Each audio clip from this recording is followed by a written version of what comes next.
Hola amigos, bienvenidos a su canal Sabios del Frío. Hemos tenido bastante receptividad con respecto a este curso de reparación de fuentes conmutadas, ¿ok? Y de la forma en que lo estamos dictando, por eso vamos a continuar desde ya. Yo lo estaba deteniendo un momento para esperar qué tanto ustedes lo veían, qué tanto ustedes le daban like, qué tanto ustedes compartían. Y como han visto bastante los videos, les está gustando, vamos a continuar desde ya con la clase 4.3 y 4.4. En la clase 4.3 de este curso de reparación de SMPS vamos a ver el circuito de muestreo, ¿ok? Vamos a ver, aquí van viendo los diagramas, el circuito de detección de error, ¿ok? Y vamos a ver el circuito de muestreo. Aquí vamos a ver que para mantener los voltajes de salida entregados a la carga, que les había comentado, varios circuitos, una muestra de al menos una salida de voltaje se requiere para que una fuente de alimentación, en este caso el monitor CRT, el voltaje de muestra normalmente es derivado en estos televisores de la línea de voltaje B+, que va al devanado primario del transformador, que en este transformador se llaman flybacks, popularmente conocido. Algunos llaman este circuito de muestreo como circuito descensado. Normalmente solo se necesita un voltaje de salida. ¿Por qué? Porque si la fuente de voltaje de salida particular es demasiado baja o demasiado alta, en general todos los voltajes de salida pueden variar también. La razón para este circuito de muestreo en SMPS es proporcionar una entrada al error, que sería una entrada al circuito de detección, que es el segundo que vamos a ver, y luego a la retroalimentación, circuito de retroalimentación, para que el ciclo de trabajo en el lado primario pueda ser controlado y mantener efectivamente la potencia de salida. Los circuitos de muestreo, por lo general, consisten en solo unos pocos resistores y en algunos diseños se puede encontrar un preset. Si este circuito tiene una resistencia abierta, resistencia convertida en ohmios alto o incluso circuito abierto, en el preset, el timer, preset o timer, la alimentación podría parpadear, prende y apaga. Y también podría haber un apagado de la alimentación debido a la salida de voltajes demasiado altos. ¿Por qué? Porque ya no estamos entregando la información correcta. Por lo tanto, digámoslo así, la fuente se va a volver loca. Nota, en algunos diseños de SMPS, el voltaje de la muestra se toma del lado caliente, lado primario, del devanado de retroalimentación, para proporcionar una señal de IC de potencia con el fin de controlar el nivel de potencia entregado a la carga, como se muestra en la figura 414. Es decir, en este diagrama que vamos a ver acá, la señal de muestreo se toma, aquí nada más llegamos hasta el transformador primario, aquí este diagrama nos muestra hacia el secundario, y en el mismo primario vamos a obtener en este pin de acá, el pin 7, aquí ven un diodo y una resistencia que van al pin 7 del controlador. Esa es la señal de muestreo y no llega al secundario como ven acá, ¿ok? Observe el pin 7, aquí dice del IC901, que es este que está acá, ¿ok? Escrito como FB, que significa retroalimentación.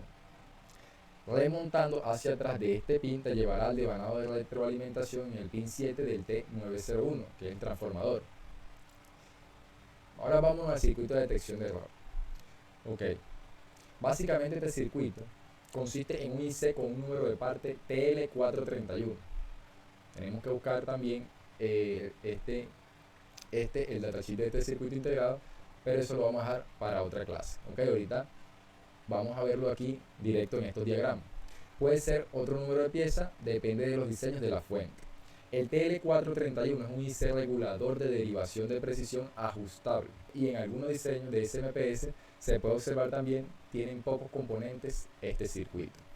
El circuito de detección de errores monitorea la fuente de voltaje muestrada, aumenta o disminuye su nivel, derivado del circuito de muestreo, y activa la retroalimentación. O sea, ese circuito es desde que toma la muestra y envía al circuito de retroalimentación. Entre esas dos etapas está este circuito de detección de error. ¿Okay? Activa la retroalimentación del IC autoacoplador según sea necesario para controlar el tiempo de encendido de la fuente de conmutación, para que no entregue más o menos potencia hacia el lado secundario. Si este IC o componentes correspondientes tienen un problema, causará apagado de energía, parpadeo de energía, potencia de salida baja e incluso falta total de la energía. Circuitos de retroalimentación. Bueno, antes de hablar del circuito de retroalimentación, aquí pasamos una imagen que era la del TL431 y fíjense que es este cuadrito que está aquí en azul, y de aquí, fíjense que de aquí que se está tomando la derivación del transformador, este sería la parte como del muestreo, entra a este circuito que es el de detección de error. Aquí por ejemplo ya sale del circuito y como que se conecta a un capacitor.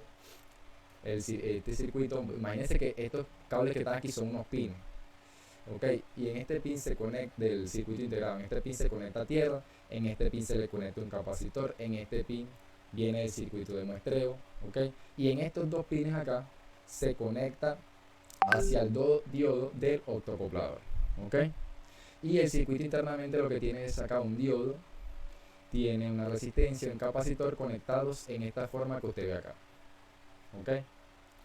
Vamos al circuito de retroalimentación. Vamos acá. Este es generalmente un IC octocoplador que utiliza el LED interno para emitir luces al fototransistor. Ok, ese es este LED que está acá marcado en rojo. Emite luces y hace que cierre o abra el fototransistor. Mientras más luz emita, más veces va a cerrar con mayor frecuencia este fototransistor. Ok. Como tal, ese cuadrito que está ahí sería el octoacoplador, y hasta llegar al pin del feedback sería ya el circuito de retroalimentación. El que le antecede es el circuito que vimos que era detección de error, y el que le antecede, que toma la muestra, el circuito de muestreo. Ahí están los tres circuitos. Vamos a continuar un poco más. Dice, el fototransistor actúa como un dispositivo de salida, mientras que el LED actúa como un dispositivo de entrada. La luz generada por el LED está determinado por el nivel y el potencial de salida de error. Ok, eso lo va a determinar el circuito de error, que cómo va a estar encendiendo ese LED. Ya eso tiene un valor predeterminado, que es el que cuando todo está bien, y si se emite más luz o menos luz, está detectando ahí que la fuente está bajando su voltaje o lo está subiendo, le traslada esa información al fototransistor, y a través de ese switcheo lo va a entender el feedback del integrado para hacer lo que es la regulación de la fuente. ¿Ok? Eso significa que si la intensidad de luz es grande, el fototransistor llevará a cabo aún más, y viceversa, disminuye y aumenta su resistencia, proporcionalmente, controlando así la entrada del oscilador IC Power a través del pin de retroalimentación, como se ve en la figura 416, que ya lo dijimos. ¿Ok? Aquí está el IC Power y aquí está el fototransistor que le va a estar enviando ese pulso. Ahora vamos, si el IC octocoplador tiene problemas, vea, esto es importante para la parte de reparación, como un LED abierto o un cortocircuito con fugas en el fototransistor, es decir, que ya no está funcionando bien, sino que ya tiene corriente de fuga, la fuente de alimentación va a parpadear también, o producirá menor voltaje o incluso apagado después de que la fuente de alimentación se enciende. O sea, ella enciende y después se apaga. Te ve que enciende el televisor y después se apaga. Esa falla la puede ocasionar este octocoplador del circuito de la fuente conmutada. Ok, le puede causar esa falla a su televisor. Ya ahí vamos entendiendo más hacia dónde vamos. Ok, bueno, vamos aquí a leer la nota y finalizamos con la clase 4.3. Los circuitos de muestreo, detección de error, retroalimentación se denominan el circuito de regulación. Esos tres juntos se denominan circuito de regulación. La detección primaria, figura de retroalimentación lado caliente, que es la figura 4.14, que vimos nada más que había una retroalimentación del lado del primario, o detección del lado del primario. Vamos a ver la figura 4.14 y así hacemos un resumen. En esa figura 4.14 lo único que nosotros vimos es este diodo y esta resistencia.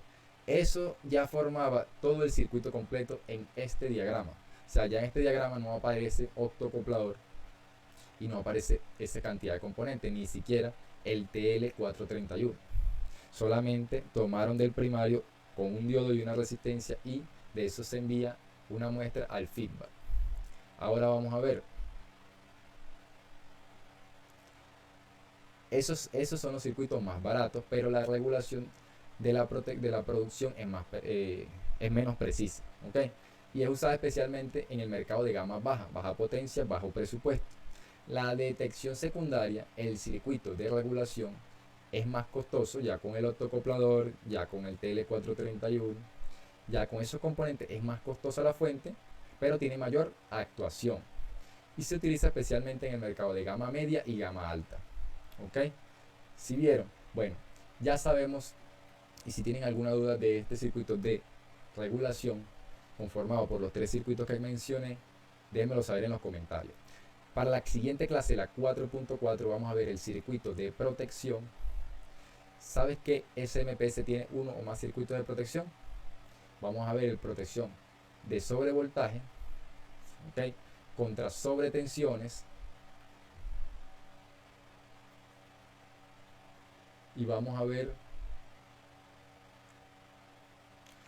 contra sobrecorrientes.